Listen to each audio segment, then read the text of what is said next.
L'aloe vera est considérée depuis des millénaires comme une plante médicinale mythique. Déjà, les Aztèques l'utilisaient comme remède miracle contre beaucoup de maladies. Dans la médecine populaire, elle est connue pour ses propriétés désintoxicantes, purifiantes, dégraissantes et désacidifiantes. Aujourd'hui, on sait également qu'elle exerce une influence positive à la fois sur le taux de sucre et le taux de graisse dans le sang, par exemple le cholestérol. Mais il faut préciser qu'il existe différentes sortes d'aloe vera. La véritable aloe vera, l'aloe barbadensis, est un lys du désert et est cultivé dans les régions sèches, notamment en Amérique centrale et en Amérique du Sud.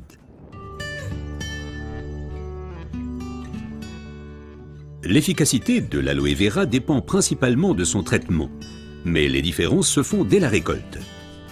Pour éviter d'abîmer la plante, les feuilles doivent être coupées à la main. Comme la pellicule supérieure de la feuille contient de l'aloïne toxique qui protège la plante contre les animaux et a un effet laxatif pour l'être humain, il faut bien séparer l'enveloppe du gel intérieur. Le gel est du reste l'élément le plus précieux de l'aloe vera.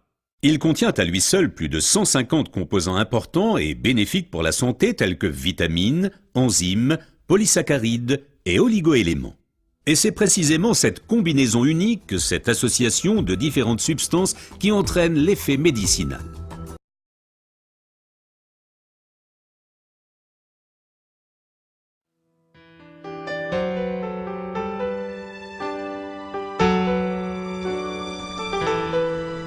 L'Algoë. Au milieu des prés verts et vallonnés sur une colline se trouve la ferme de la famille Lao. Une partie importante de ses revenus vient du lait. Mais les 40 vaches fournissent aussi autre chose, une denrée alimentaire très particulière et précieuse, le colostrum. Le colostrum, ou l'avant-lait, ou encore le lait de bête, est aussi vieux que l'humanité. On le redécouvre grâce au retour à la nature et à ses bienfaits. Gertrude Lao nous explique pourquoi le colostrum est vital pour les veaux nouveau-nés.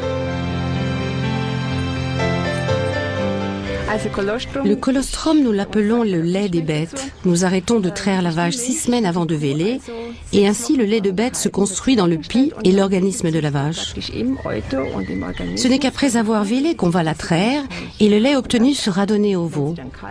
Ceci est très important car le lait des bêtes contient beaucoup de défenses immunitaires, des minéraux et des vitamines. Le veau en a impérativement besoin pour survivre, puisqu'il naît sans système immunitaire. Si on ne lui donnait pas le lait des bêtes, le veau pourrait mourir.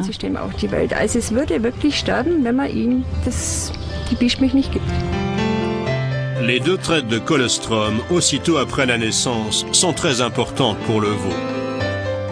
À ce moment-là, je dois m'organiser pour avoir assez de temps, car ce lait que l'on appelle le lait des bêtes ne peut être obtenu que pendant les 12 premières heures. Il n'est créé que pendant ce laps de temps. Je traite la vache 2 fois pendant cette période et j'extrais le plus possible de lait de bête que je donne de suite au veau.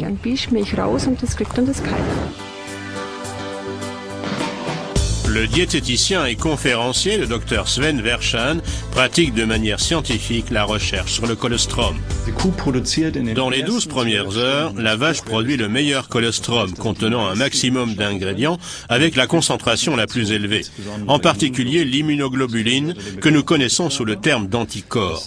Ce sont des substances capables de reconnaître des bactéries virales qu'elles marquent pour le système immunitaire qui se dit « Ah, un intrus à détruire ». Le colostrum contient aussi des facteurs de croissance, substances nutritives, sels minéraux et vitamines. Le corps humain peut assimiler sans problème le colostrum animal. Mais ce n'est pas tout. De nombreuses recherches ont démontré que le colostrum constituait un apport très riche pour le corps humain, offert par la nature.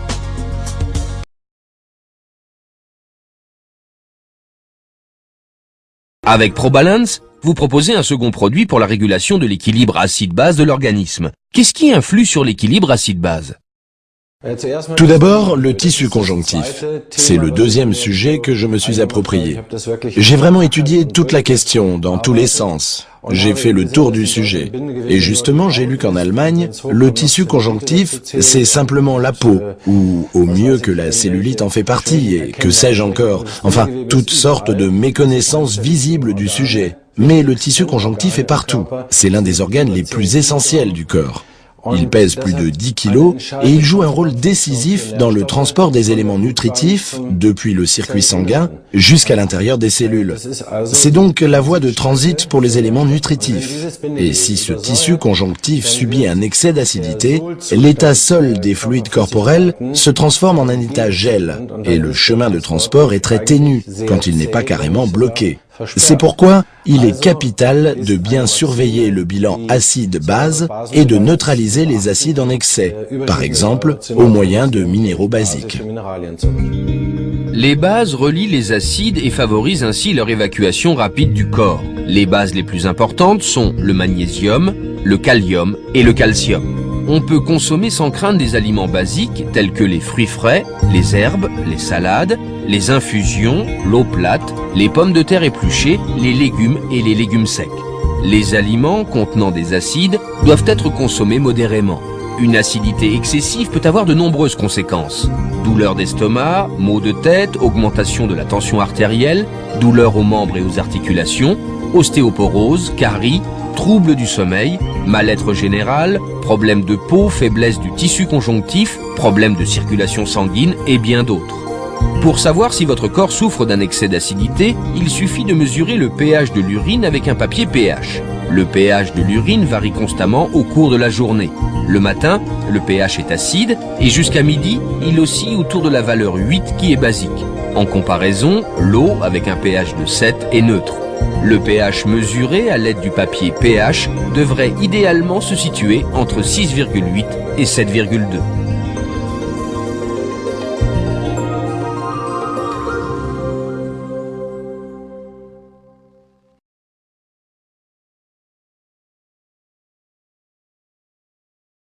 Le professeur Robert Clancy, immunologiste australien et spécialiste en probiotiques. Professeur Clancy, pourquoi est-ce que nos bactéries intestinales perdent l'équilibre et comment est-ce que cela nous rend malades? Ce déséquilibre est dû à notre style de vie moderne. Par exemple, à une hygiène exagérée dans l'enfance, mais aussi au stress, au fait de fumer et à la consommation d'alcool. En plus, les antibiotiques et une prédisposition générale aux allergies peuvent renforcer ce déséquilibre. Cela empêche le système immunitaire de se développer correctement, fait qu'il augmente le risque d'infection, en particulier dans la zone des voies respiratoires et l'intestin. Nous contractons alors plus vite des allergies, le rhume des foins ou de l'asthme. Avec des probiotiques, c'est-à-dire de bonnes bactéries, nous pouvons aujourd'hui lutter de façon ciblée contre ce déséquilibre. Les probiotiques conduisent l'intestin à produire des cellules immunitaires. Celles-ci se répartissent dans tout le corps par le circuit sanguin. Elles forment l'orchestre immunologique et protègent l'intestin et les poumons afin qu'ils puissent travailler de façon optimale. Ainsi peuvent être évitées des allergies et des infections graves. Surtout les infections virales jouent dans notre monde moderne un rôle d'une importance insoupçonnée. Elles peuvent provoquer la fatigue chronique et nuire à notre productivité. Les probiotiques nous protègent aussi contre cela. Une flore intestinale équilibrée est donc une condition préalable importante à notre santé, mais qui aujourd'hui fait défaut à beaucoup de gens. Les chiffres suivants le montrent bien. Entre 1911 et 1991, le nombre de personnes souffrant d'allergies s'est trouvé multiplié par 11. Aujourd'hui, rien qu'en Allemagne, un adulte sur 4 ou 5 souffre d'une allergie, soit 20 millions de personnes. Alors, que pouvons-nous faire pour que les bactéries qui nous rendent malades ne prennent pas le dessus dans l'intestin? Comment rétablir et assurer cet équilibre sensible? Les chercheurs ont constaté que les gens pouvaient vivre plus sainement en consommant régulièrement des souches de bactéries probiotiques. La médecine officielle prescrit déjà depuis des décennies des préparations probiotiques à titre préventif ainsi que pour traiter de nombreuses maladies.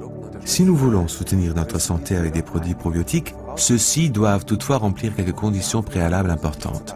Pour influencer positivement la flore intestinale, un produit probiotique doit contenir un nombre suffisant de bactéries. Du point de vue médical, il en faut au moins 1 milliard par application. Le nombre de germes par application n'est toutefois pas le seul critère important. Encore faut-il que ces germes probiotiques parviennent intacts sur leur lieu de destination, l'intestin en l'occurrence. Leur transit par l'estomac est critique. L'acidité gastrique et les sels biliaires constituent un environnement très agressif pour les probiotiques. On peut y remédier en plaçant une enveloppe protectrice autour des bactéries probiotiques.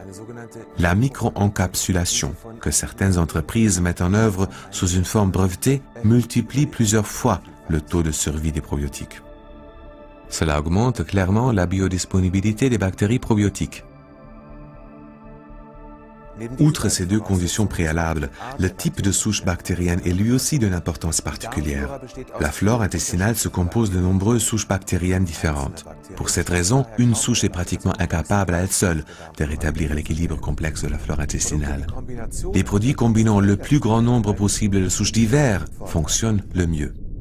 Si l'on parvient à cumuler tous les facteurs qui suivent, 1 milliard de bactéries par application, une micro-encapsulation protectrice, plus une combinaison de souches bactériennes différentes, les probiotiques peuvent alors, pourvu qu'on les utilise de façon sensée, contribuer profondément à la santé de toute la famille. Résumons, les probiotiques ont déjà fait leur preuve des milliers de fois, dans les allergies de plus en plus fréquentes, dans l'activation du système immunitaire, après des traitements aux antibiotiques et en liaison avec des maladies intestinales chroniques. Faites confiance aux probiotiques